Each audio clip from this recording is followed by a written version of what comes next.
Well, Ratan Tata, chairman of Emeritus, one of India's biggest conglomerates, Tata Sons, has passed away at the age of 86.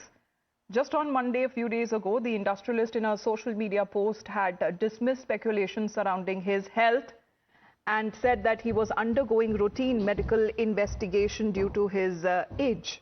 However, when it comes to the chairman, N. Chandrasekaran of Tata Sons, in a late-night statement on Wednesday, announced the death of Mr. Ratan Tata, hailing the industrialist's unwavering commitment to the excellence, to the integrity and innovation, where he emphasized Ratan Tata's influence on the group and also calling him as a truly uncommon leader whose contributions which have shaped the very fabric of our nation. Not only him, even Prime Minister Narendra Modi has called Ratan Tata a visionary business leader, a compassionate soul and an extraordinary human being, as the Prime Minister, through several pictures, reflected on Ratan Tata's ability to inspire and to connect with the people, adding that he endeared himself to many through his humility, through his kindness and unwavering commitment to making the society a better place. Even when it comes to the recent statements that have now also come in from Ratan Tata himself, and that was the last statement that he had released shortly right after reports of his hospitalization went viral on social media. He sought to reassure the public, saying that there is no cause for concern. I remain in good spirits. But by Wednesday, the situation had turned critical, culminating in a loss that would be felt deeply across the country and beyond. He is a man responsible when it comes to putting India on the business of the global map. As we look at when it comes to the Ratan Tata's journey, the legacy that lives on and will continue, where he was born in the year 1937 in illustrious Tata family. He studied architecture at the Cornell University, started working on a shop floor of Telco, now Tata Motors, back in 1962, worked with different companies within the Tata Group. He then became the director of NELCO in 1971 and took over as the chairman of Tata Sons in 1991. Then he stepped down as the chairman of Tata Sons on the anniversary of his 75th birth anniversary, as we are looking at the global expansion of Tata Group that happened. And one of the key milestones that is talked about is the acquisition of Jaguar and Land Rover. Launching Tata Nano, of course, when it comes to the world's most affordable car, was those iconic pictures that are also being shared, and the legend who globalized Tata, of course, when it comes to the contributions, because the industries are several and he has made a mark in each one of them. Tata Tea, acquired by UK's Tetley Group for $450 million. In 2004, Tata Motors acquired heavy vehicles unit of Daewoo Motors in South Korea. We are also looking at Tata Steel, that actually bought Singapore's largest steel company, Nat Steel, as well. That was in 2005. In 2007, Tata Steel acquired the Anglo-Dutch steel maker, Chorus. And we are looking at 2008, when it comes to this landmark, acquiring Jaguar and Land Rover from Ford. That was another iconic picture. As far as leading, when it comes to Bharat's titan, as far as Ratan Tata passing away, the legend himself, he's received doctorates from universities, from India and from abroad. He served as the chairman of the national carrier Air India as well. He received India's second highest civilian honor, the Padma Vibhushan, a lifetime achievement award from Rockefeller Foundation. And of course, while he played a big role in globalizing Tata Group, he is also best known for his very hands-on approach when it comes to masterminding and supervising the Tata Nano budget car project. If you remember, back in 2008, he had spoken to the group editor-in-chief Navika Kumar about this. Let's listen into this conversation as we remember Ratan Tata. Mr. Tata, you spoke about being caught in the political crossfire. But we in India have known about corporate rivalries as well. They've been age-old in this country. What do you think really happened? Political crossfire or corporate rivalries? Certainly there was political crossfire. There's no doubt about that. That was out in the open. And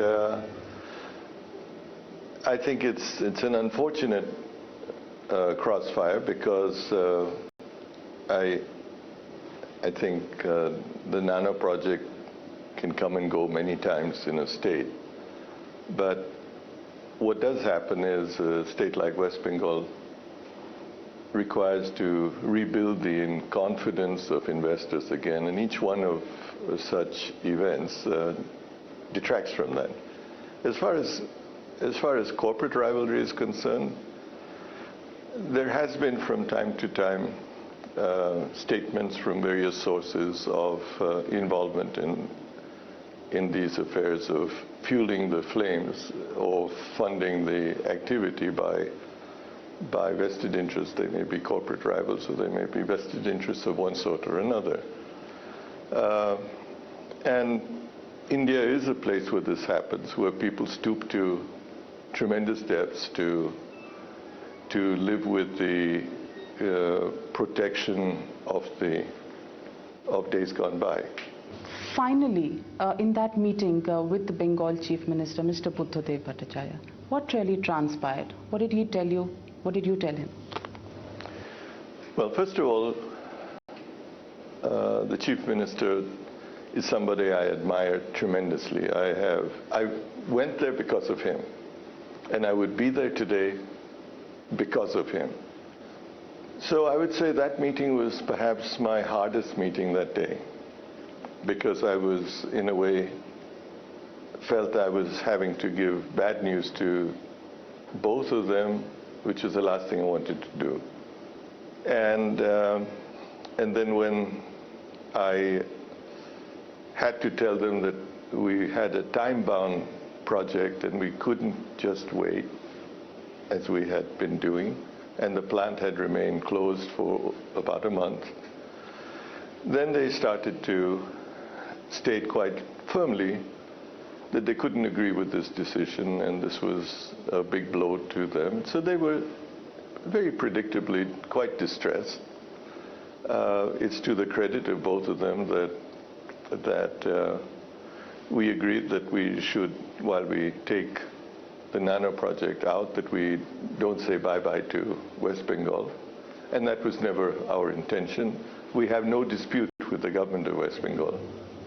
It is just the opposition. It's just the opposition, and quite frankly, we've dealt with opposition before, but never opposition that whose modus operandi is agitation, aggression, intimidation, constantly.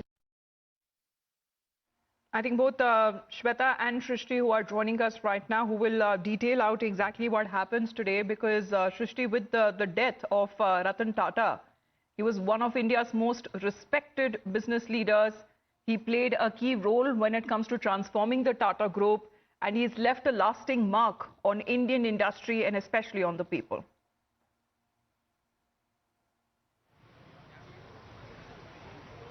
Well, of course, right now where we are present is in front of the residence of Ratan Tata in Colaba, and soon after some time he will be taken, his mortal remains will be taken to NCPA, wherein people will be allowed to visit and pay their last respect to Ratan Tata, and after that his last ride will be done, and with all the fans and all the people who always adored him, they will gather near Worli Crematorium.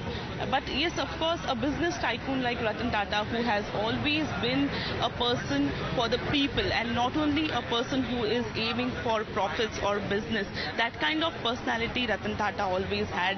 The way he has taken ahead the vision of India to a global platform, that has always been a stepping stone for the people who are in the country as well as who are outside the country. The vision to bring in a car within the brackets of 1 lakh, to bring in a car for a middle class family, that vision is something that everybody has adored. And not only acquiring big giants like Jaguar or probably Land Rover and then a tea brand Tetley, but also to think about the commoners is what Ratan Tata's personality was. And not only in terms of business, but he also went ahead with his philanthropic work, helping startups, bringing in more and more innovation innovations and research institutes in the state of Maharashtra as well as country, as well as outside the country. There are several Tata halls in US, UK, Singapore, which has given funds to the research initiatives and the genetics research which is conducted.